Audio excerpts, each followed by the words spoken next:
I'm Shay Russell from mining.com.au, and joining me today is James Wilson, the CEO of Alchemy Resources. James, how are you today? Yeah, good. Thanks, Shay. How are you? Good, thank you. Glad to have you on because we're talking about a different commodity today, and that is iron ore.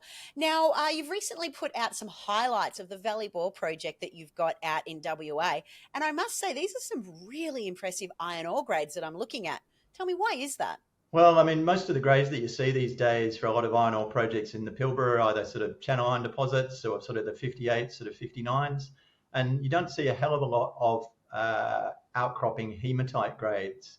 And that's what's particularly exciting about Valley Bore. Those grades are absolutely crackerjack. Now, just for everybody listening, throughout your update, you have the words BIFs written out there, which is through banded iron formations. Tell me, how long do these banded iron formations run for? Oh, this particular range is called the Robinson Range up where we are. And it goes to like, 20, 30, 40 kilometers kind of thing. It's very, very big.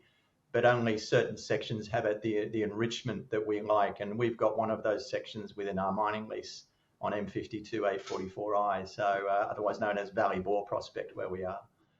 Particularly exciting in terms of the enrichment that we've got is sort of we've mapped it out over about 2 kilometers over two ridges, and we've got rock chip samples that go further afield, about another 700 or 800 meters down the road. So we've got sort of about 3 kilometers of strike so far, with grades, I don't know, you can see in our release, 65.3% iron, 65.9, they've got all the right kind of chemistry, the low deleterious elements, the silica, the alumina, and the phosphorus is the one you want to look for.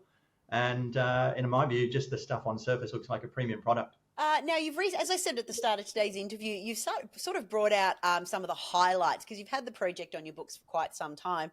Tell me, where is the project going to go to next? Yeah, it's as people have pointed out, it's not new. It was found by, or was actually explored by Alchemy in 2008 and 2009, and it largely got shelved because of the discovery of the DeGrussa copper deposit down the road that was recently ceased production. So pretty much everything to do with iron ore was like $70 a ton at the time, was just put on the back burner in favor of copper gold exploration.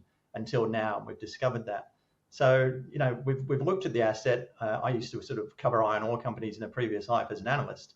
And I looked at this and just went, look at these grades. These are outstanding. This is a direct shippable play. It's on a mining lease. Native title's been extinguished. It's a mature asset with mapping, with sampling. We've just got to go and drill it. And then you look for an infrastructure solution. So that's either out through Geraldton, which is 540 odd Ks away, or you go out through Port Hedland, which is about 900.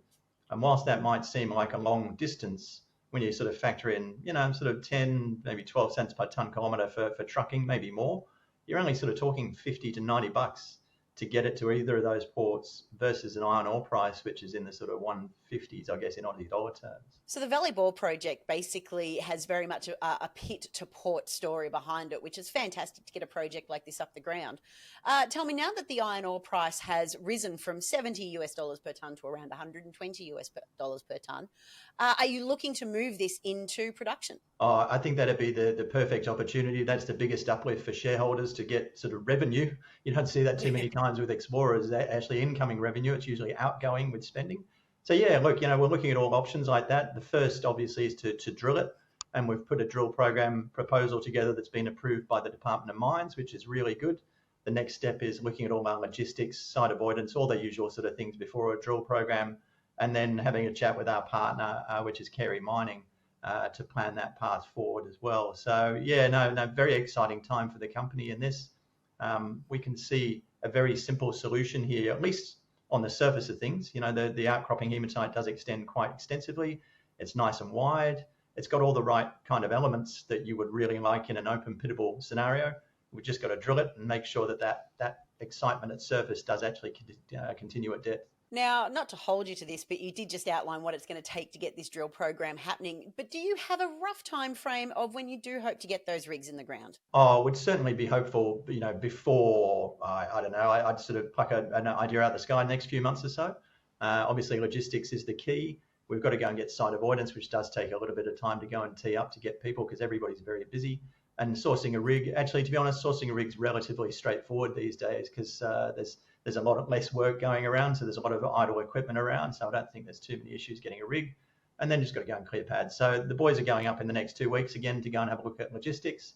After that, we'll take some more rock chips, do some more mapping, get some more data, and in the same time, we'll just start plan that path forward for the drill program itself. Listen, James, it sounds like it's exciting times ahead for this project that is well deserved to have its time in the spotlight. Thanks so much for being here, and I look forward to what comes next. Thanks, Shay. Much appreciated.